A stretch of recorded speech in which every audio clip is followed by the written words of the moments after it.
الحمد لله رب العالمين۔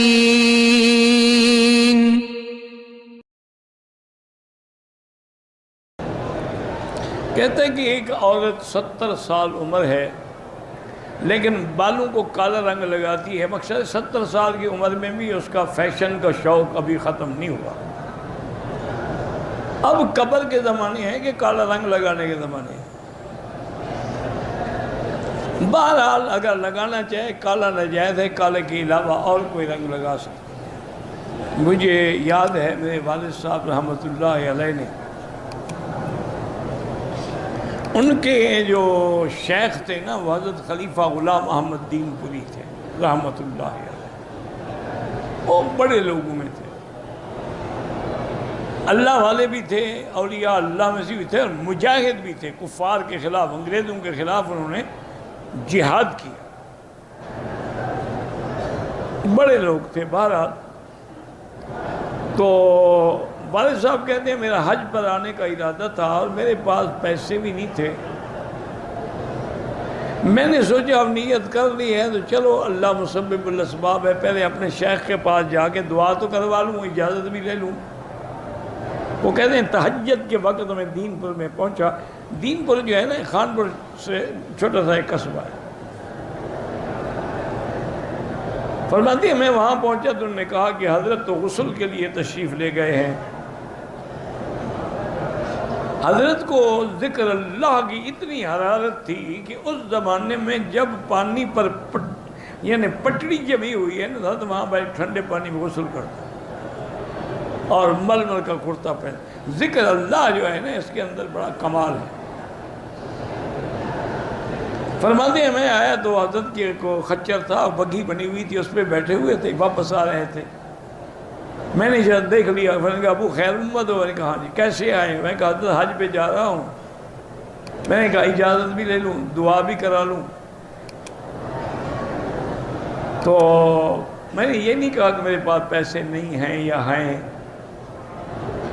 تو حضرت نے اپنی داڑھی پکڑی اور کہا کہ اللہ یہ سفید ہو گئی، اب اس کو کالا نہ کر رہا، مجھے شرمندہ نہ کر۔ جیب سے شاید 1 روپیہ یا کتنا تھا نکالا، کہنے کہ خیر محمد اب تو میرے پاس یہی ہے، یہی رکھ لو۔ تو سفید بال تو شان ہے، عزت ہے، وقار ہے۔ ہاں اگر کسی کو جوانی کی وجہ سے، شادی کی وجہ سے، جہاد کی وجہ سے ضرورت ہے تو چلو مہندی بھی لا لے، کچھ بھی لا لے۔ تو والد صاحب فرماتے ہیں کہ حضرت کی دعا کا یہ اثر ہوا کہ میں خانپور اسٹیشن پہ آیا، جماعت کے مسجد میں جماعت کا وقت ہو گیا، انہوں نے مجھے آگے، وہ جانتے تھے کہ مولانا خیر محمد صاحب، میں نے نماز پڑھائی، نماز پڑھ کے ایک آدمی نے پوچھا کہ حضرت، میں نے کہا کراچی جانا۔ انہوں نے کہا جی گاڑی میں ابھی 2 گھنٹے ٹائم ہے، اگر 15-20 منٹ آپ درس دے دیں۔ والد صاحب کو تو خیر وظیفہ تھا، ویسے بھی درس دیتے تھے۔ حضرت فرماتے میں نے درس دیا، میں جناب وہاں اسٹیشن پہ آیا، وہ مجھے ویٹنگ روم میں لے گیا، بڑا زبردست اس نے ناشتہ رکھا ہوا تھا۔ انہوں نے کہا حضرت یہ آپ کی کراچی کی ٹکٹ ہے اور وہ میں نے آپ کے لیے فرسٹ کلاس میں ریزرو کرا دی۔ اللہ کے بندے میں کہا، انہوں نے کہا حضرت میں کوئی ہوں، کہیں سے ہوں، کچھ ہوں، آپ کی خدمت میں اللہ مجھے اتنا حصہ ڈال دے۔ وہ کہتے ہیں جناب ہم ساری زندگی فرسٹ میں نہیں بیٹھے تھے، فرسٹ کلاس میں بیٹھ کے کراچی آ گئے۔ کراچی اسٹیشن پہ اترا تو میں حیران پریشان کھڑا ہوں، کبھی زندگی میں کراچی نہیں دیکھا تھا، اور دیہات کے لوگ تو ویسے پریشان ہو جاتے تھے نا۔ کہتے میں سوچ رہا اب کیا کروں، کہاں جاؤں، نہ کوئی گھر ہے، نہ در ہے، نہ ہوٹل کے پیسے ہیں۔ کہا میں نے یہ سوچا کہ کسی مسجد میں جاتا ہوں، کسی مولوی کو ملوں گا، اتنا تو کرے گا نا کہ مجھے مسجد میں ٹھہرا دے۔ کہتے میں کھڑا تھا کہ ایک آدمی آیا، اس نے آگے مجھے ہاتھ سے پکڑا، کہا السلام علیکم۔ انہوں نے کہا آپ حضرت یہی کھڑے رہے، میرے مہمان ہیں جن کو میں نے اسی ٹرین سے ریسیو کرنا ہے، آپ نے یہاں سے نہیں ہلنا ہے۔ تھوڑی دیر کے بعد مہمانوں کے لیے مجھے بھی لیا کہ چلے میرے ساتھ آگے آیا، تو ان کی تو گاڑیاں شاڑیاں کاریں کھڑی تھی، وہ مجھے گھر لے آیا، کھانا شانا کھلایا۔ پوچھا ہی نہیں میں آپ کون ہیں، کیوں ہیں. میں نے بھی نہیں پوچھا کہ حضرت آپ کیوں مجھے لے آئے. کہتے ہیں کہ شام کو مغرب کی نماز کا وقت آیا تو اس نے کہا کہ حضرت تو آپ مسافر ہیں، ظہر عصر کو تو میں نے تکلیف نہیں دی آپ کو، اب مغرب تو آپ پڑھا سکتے ہیں. والد صاحب نے مغرب کی نماز پڑھائی. والد صاحب کو اللہ نے آواز دیا تھا، قرآن جب پڑھتے تھے تو دنیا بالکل، بعض لوگ تو وہ نماز میں گر جاتے، اتنا اللہ نے آواز دی. نماز ختم ہوئی تو وہی صاحب کھڑے ہونے کا، حضرت مہربانی کر کے آدھا گھنٹہ درس دے دے. کہتے میں نے درس دیا. پھر عشاء کا وقت ہونے کا، یار عشاء بھی ہم مولانا کے پیچھے پڑھیں گے، 2 رکعت کھڑے ہو کے پڑھ لیں گے اور کیا ہو جائے گا.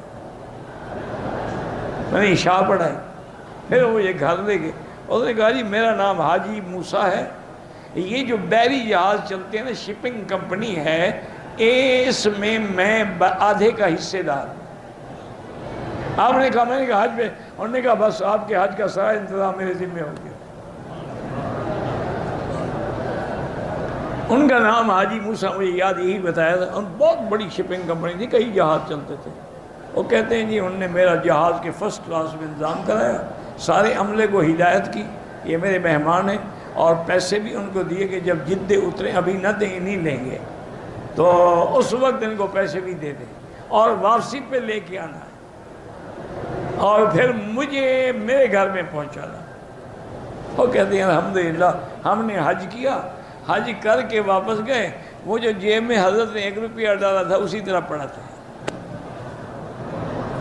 یہ برکتیں ہوتی تھیں جناب. اب تو اس ہمیں فیشن کا فکر ہے. انا للہ و انا الیہ راجعون. اللہ پاک رحمت فرمائے. ہم نے تو اپنے اساتذہ کو دیکھا ہے، وہی سادہ چادر، سادہ کرتا، پٹکا سر پہ، پگڑی، اور کوئی دیکھے تو کہے یہ ابھی کوئی جٹ ہے، ہل چلا کے آ رہا ہے. حضرت مولانا حبیب اللہ گمانوی، حضرت بادشاہ مولانا خیر احمد صاحب، مولوی عبد الغنی صاحب، مولانا حسین علی صاحب وہاں بھچنا والے، یہ بڑے لوگ تھے، لیکن اتنا سادہ میں سوچ ہی نہیں سکتا. بہرحال یہ 70 سال کی شوق پورا کرے اپنا.